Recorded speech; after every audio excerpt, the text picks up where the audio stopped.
우크라이나 문제가요, 좀 생각을 좀 해볼 게 있어요. 일단은 지금 상태에서 여러분, 러시아가 키이우를 점령할 수 있겠어요? 러시아가 키이우를 점령할 수 있는 힘은 없는 상황인 거죠.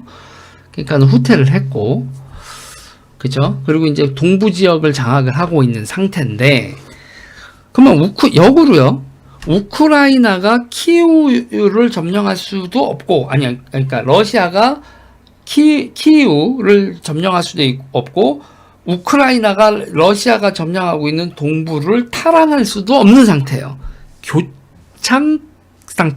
교착 상태라는 거죠.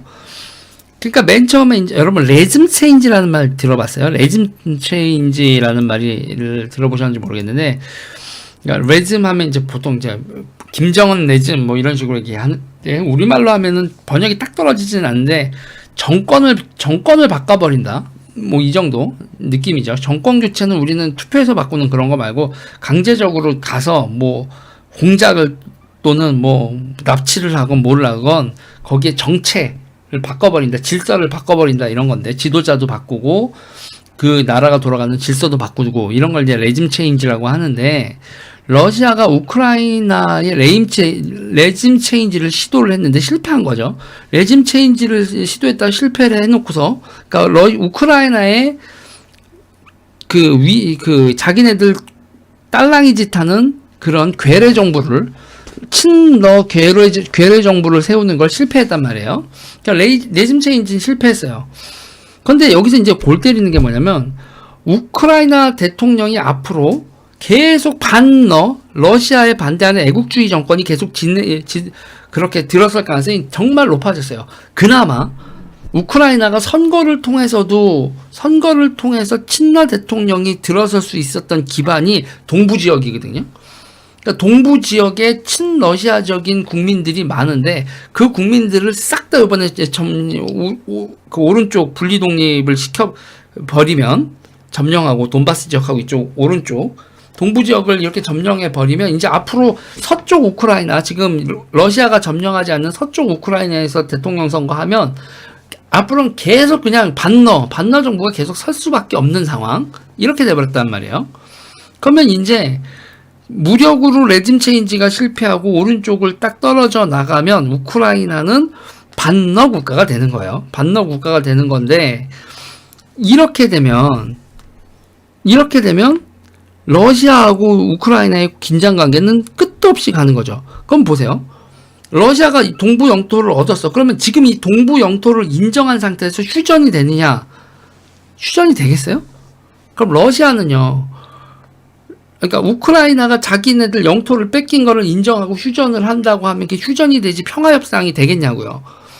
그러면요, 근데 지금 다른 나라들도 지금 우크라이나한테 언제까지 계속 지원을 하느냐? 밑빠진 독에 물 붓기도 아니고, 서방의 입장에서도 우크라이나가 지금 전쟁 상태인데 계속 지원을 하면 동부에서 러시아를 밀어내지도 못하고, 그렇다고 러시아가 여기를 우크라이나를 먹는 것도 아니고, 이 상태로 가면 이거는 완전 소모적인 거죠. 그래서 지금 상태에서 지금 헨리 키신저 같은 경우나 이제 몇몇 사람들이 우크라이나가 동부 영토를 줘라, 그냥 러시아한테 동부 영토를 주고, 러시아는 우크라이나가 서방의 이런 국가인 것처럼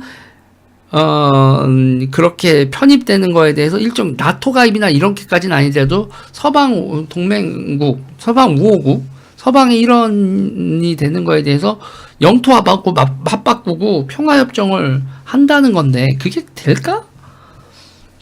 되겠어요? 그러면 우크라이나가 서방의 일원으로 러시아와의 최전선에 선다. 우리나라가 냉전시대에 그랬던 것처럼. 그래서 우리나라가 경제개발하고 그 군사강국의 길을 간 것처럼 우크라이나가 그 길을 갈 수 있을까요? 그게 쉬울까? 우리니까 했지. 우크라이나가 아무리 지원을 받아도 쉬울까? 그리고 우크라이나가 그렇게 하면은 그래도 북한이랑 완충지대가 있었으니까 그렇지, 러시아가 바로 붙어있는 우크라이나가 그렇게 경제발전하고 군사력 강화하면 그걸 냅두겠어요? 테러를 하건, 사보타주를 하건, 사보타주가 하고 뭐 이제 뭐 공작을 그게 다 똑같은 얘기인가? 아무튼 뭐 별짓을 다 하겠지. 그래서 지금 제가 보면 우크라이나 문제는 완전히 지금 이러지도 저러지도 못하고 이거 어떡하지 하고 전 세계가 지금 전부 다 꼬여 있어요. 이 이해관계를 어떻게 풀어내고 평화의 모드로 다시 돌아갈 수 있을지에 대해서 지금 답이 없는 상태예요. 답이. 거기다가 중국까지 지금 저러고 있고. 이 휴착 상태에 빠진 우크라이나가 전 세계의 골칫거리가 되어가고 있네요.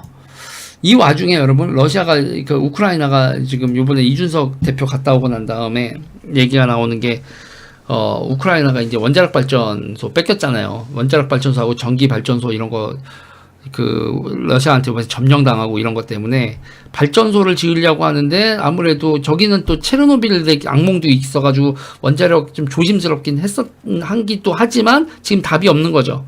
원자력 말고는 답이 없어서 원자력이나 한국의 원자력 진출, 그래서 원자력 발전소 짓고 뭐 이런 거에 대해서도 지금 우크라이나가 얘기를 좀 하고 있는 것 같은데, 자, 지금 이 우크라이나 문제가 아무튼 이게 되게 지금 복잡하다. 그러니까 답도 없다. 뭐 이런 얘기 정도. 지금 현재 상황 이 정도로 정리를 할게요. 제가 이거 지금은 이게 Foreign Affairs 같은 경우에는 이게 유료지라서 여러분들한테 다 보여드릴 수는 없고, 요 정도 하면서 이제 이렇게 쭉 나오는데 이런 내용들이 좀 있다. 그거를 이제 얘기를 해드리고 마치도록 하겠습니다.